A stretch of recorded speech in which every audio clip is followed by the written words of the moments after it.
There is only one God in the universe, but the gods other religions have been introducing are much different from this God. Which religion is introducing the true God? Can we know which religion has the true God? Yes. We have eyes to read and see, ears to hear and listen, brains to compare, hearts to evaluate and discover the truth, and a conscience to stand for the truth no matter the cost. So we have the capacity to search for the true God, find Him, and live with Him.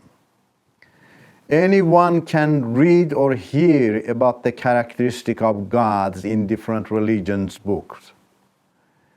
We can compare them with each other, and then we are able to distinguish the true God from false gods. What are the criteria for discovering the true God? There are philosophical criteria, doctrinal criteria, social, political, economic, and moral criteria. Let's see what the philosophical criteria are. The first philosophical criterion is that God must be personal. God must be personal in order to be able to build personal relationship with people and help them. An impersonal God cannot build any personal relationship with a person, save him or guide him. Such a God is therefore helpless and hopeless. For example, God in Islam is impersonal. Since Muhammad, the prophet of Islam, was unable to see God, he pronounced God as absolutely invisible and a non-revealing God. After his death, Muslim philosophers based their philosophy on Muhammad's experience and defined God as impersonal, inaccessible, and unknowable. If a God is absolutely invisible, he cannot then reveal his thoughts, words, or acts. This also means that he has no thought to reveal his plan, no word to speak about his plan, and no working ability to put his plan into action. In other words, he cannot speak because only a person speaks, not a non-person. He also cannot create because creation needs words. As we say, God said, and it became. Since the God in Islam cannot speak, the creation cannot be attributed to him. So the impersonal nature of the God in Islam did not allow him to reveal himself to Muhammad or to have a personal relationship with him. Since he cannot have a personal relationship with anyone, he will be unable to help and save, because helping or saving requires revelation and personal relationship. Many of you Muslims are praying every day and asking your God to put you on the right path. How can he put you on the right path since he is not able to reveal himself to guide and protect you? Guidance and protection can only be defined if there is a personal relationship, whereas the Quran says that Allah does not reveal himself and does not relate to anyone personally. So the first and fundamental criterion for the true God is that he must reveal himself to save people from Satan and sin. If your God does not reveal himself, then he is not the true God. The second philosophical criterion for the truthfulness of God is that his presence must be everywhere and functional. God is able to be with us in a practical way. Since both God and us have personal characteristics, we are also able to sense God's presence personally if he is with and in us. We have to have legitimate reason if we proclaim God's presence within us. Many Muslims dismiss the philosophy of the Quran about God and proclaim that God is with them. I have heard so many times that Muslims claim God is in their blood, He is closer to them than their jugular vein. Is God really with Muslims? Can this claim be proven by reason? No. Let me describe why not. If God is with you, this means that God is with you with all His assurance, kindness, and love. Since He is the good, kind, merciful, and compassionate God, He therefore never desires to leave you uncertain about any part of your life, but gives you 100% confidence about your future. If you say that He does not give you confidence, or in other words, He does not guide you perfectly, then He is not the true God. You are saying that He is with you, the light for your path, and guides you perfectly. Let me ask you another very significant spiritual question. Are you saved and certain that you will go to heaven or paradise? Your response, your prophet's response, and the Quran's response are all no. This means that your God hasn't given you any confidence about your future. How can the God of assurance be with you, but you are still unsure? This means that the God of assurance, or the true God, is not with you. Otherwise, you would have assurance.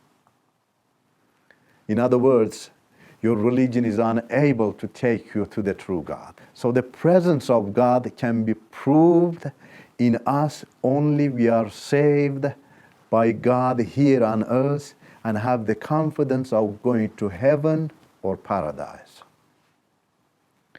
The third philosophical criterion for the truthfulness of God is that He must be knowable.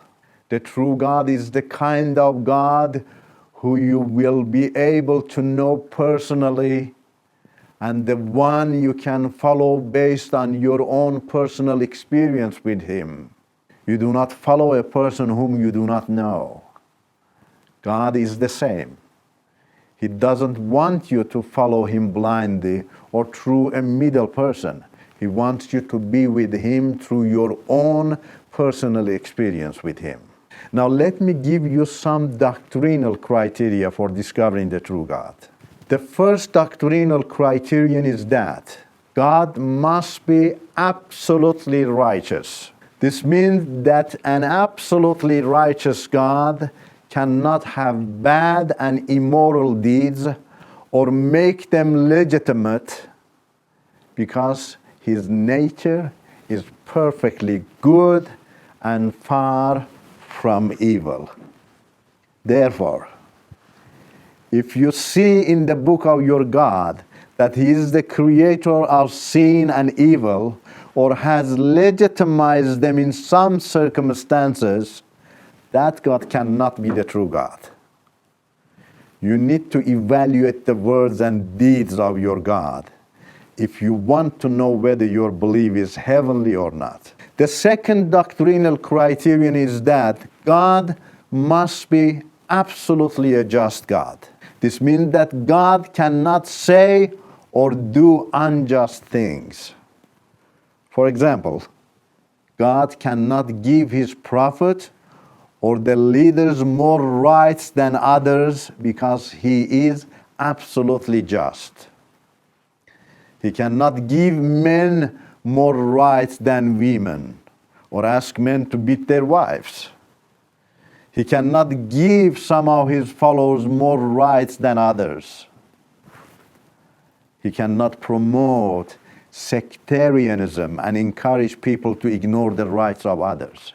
If you see your God has legitimized such unjust things, He cannot be the true and just God. The third doctrinal criterion is that God must be absolutely a holy God. This means that God cannot sin, create or inspire sin, or legitimize sin under any circumstances. Can a holy God corrupt others and make them sinners? Not at all.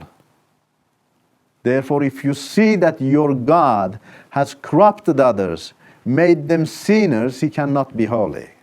Such a God cannot be a good role model for people. The fourth doctrinal criterion is that God must be a loving and kind God. This means that God respects and loves people and draws their attention to himself through wisdom, kindness, and peaceful means. Since he himself desired to create us, he himself must also provide the kindest and loveliest means of unity for people. Like a parent to his children, he must approach you with the loveliest and most educational manner so that you can run to him with zeal and unite with him.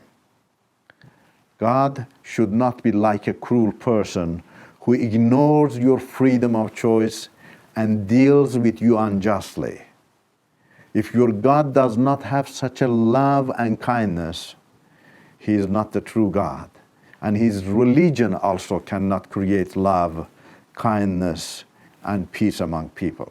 Now is the time for me to give you some social, political, economic, and moral criteria for discovering the true God.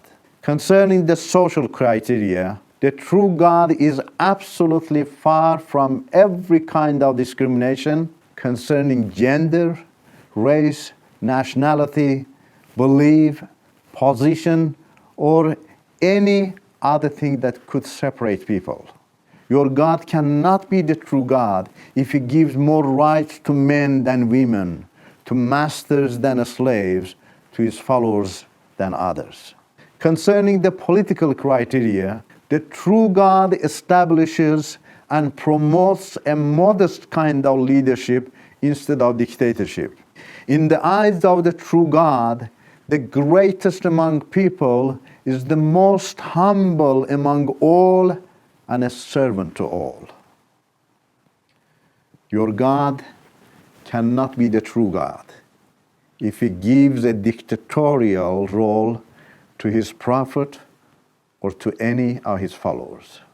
Concerning economic criteria, the true God believes that people, both followers and others, deserve to receive equal compensation for the same time and work. The true God does not limit the rights, ignore, nor issue heavy taxes on non-followers. Our last criterion for distinguish the true God from the false God is the moral criterion. What are these moral criteria?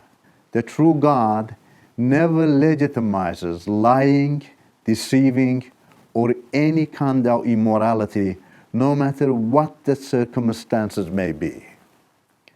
The true God is a holy God, and his holiness is always against sin, whether it is committed by a follower or a non-follower. Your God cannot be the true God if he allows or encourages his followers to deceive others or lie to them. There are many false gods and beliefs in the world.